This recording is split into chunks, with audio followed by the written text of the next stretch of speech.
The best of our students keep asking for it. The tenets of a Chicano movimiento, its philosophy, its worldview. They ask for something substantive, like a hoe, a hammer, or a meal well made and fed to the masses. Something that might fill us up again, weld us back into shape. Something that might lay the ground for the proper seeding of a future. I think on a deeper level they are, in fact, asking the same question that continues to keep me up at night. What do we Chicanos have to offer the world to counter this rising militarized globalization and an earthquaking environmental disaster sitting expectant and gluttonous on the horizon? I am 62 years old, I do the math. I am urgent about not wasting any more time. Each day that I go to my teaching class, my teaching job, I have one mandate, and that is to convert my students to a life of conciencia. I'm sure many of my colegas here share this objective in their teaching. But as a teacher of the arts, I am in an especially privileged position where I am allowed to get personal with my students.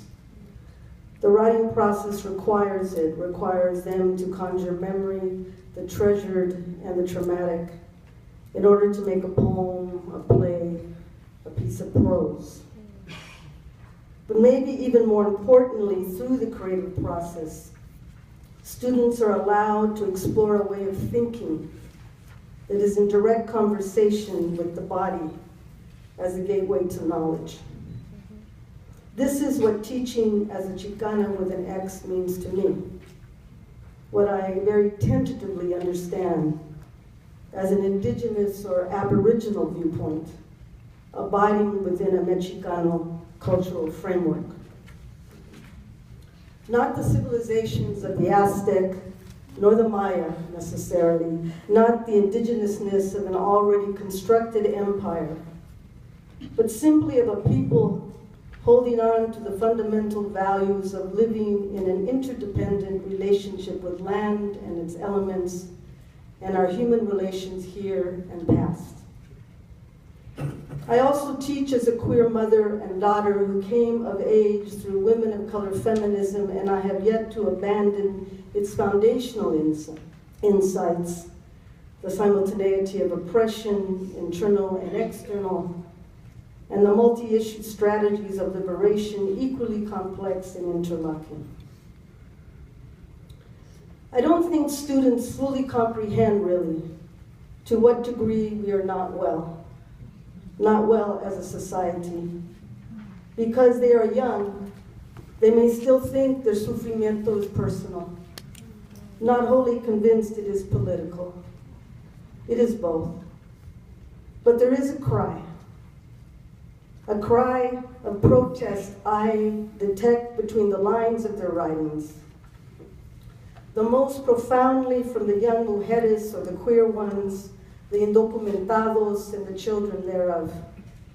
And I wonder what wisdoms, lessons do we have to offer them in response.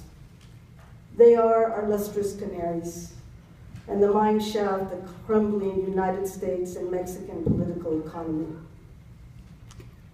But such considerations about the profound propósito of Chicano and Chicana studies only matter if we are a pueblo. If we really believe that there is something yet to be known through the Chicana and Chicano experience that matters deeply, not only to our own evolution as a people, but also to this country, to the larger America, and to all those whom this country's policies impact. I've taught at the university level for 35 years. In 1980, ethnic studies and feminist studies were programs supported by a cadre of activist intellectuals.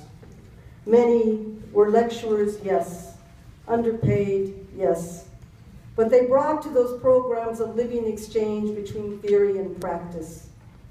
Eventually, these cadres of activist lecturers were compressed into a handful of tenure-track positions, filled by people who could pass mainstream academic reviews,